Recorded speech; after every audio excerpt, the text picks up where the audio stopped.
if we're going to measure on anything, I have to understand what is the goal, right? Does it, for some, it's commission. Like, does it have to be commission? Can it be number of sides? In other words, how many buy and sell transactions do I have going on? But what is very clear is that goals are very different for different agents. My veteran agents of 10, 20, 30 years, their goals are way different than someone that started in the last 6 months or a couple of years as a real estate agent. And so a lot of times I use an analogy, and I hope it works for now. Pick hockey or soccer, whichever one is your favorite, but it still works, right? There are some, we score, we measure a hockey or soccer win with number of goals, literally the score, right? I have to have more goals than you. But what I also turn to when I evaluate the success of the game is I go to the box score and I look for the passes. How many passes did we make? How many shots on goal? How many assists? How many saves? Even though it's not an actual goal, how many saves did my goaltender block, right?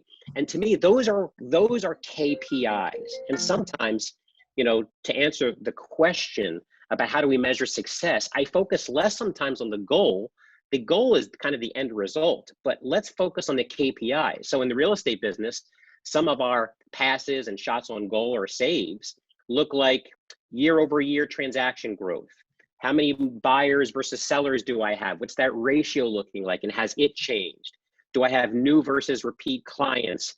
How many transactions do I have in the pipeline? Like, what are the KPIs that really support the goal? And sometimes what I find is most helpful to my agents is that the measurement of success, where if we focus only on commissions or number of sides, we might be missing the mark because there's tons of good stuff going on in some of these people's businesses, and little areas to tweak if that helps them when we look at the KPIs, or our passes, our shots, and our saves, right? Yeah, I really, really like that analogy there, because a lot of times I think that's what happens is people obsess over the end result instead of obsessing over the process and everything that goes Right. in that to make that process good, to make the end result either speed up or happen, just in more fruitful manner, right?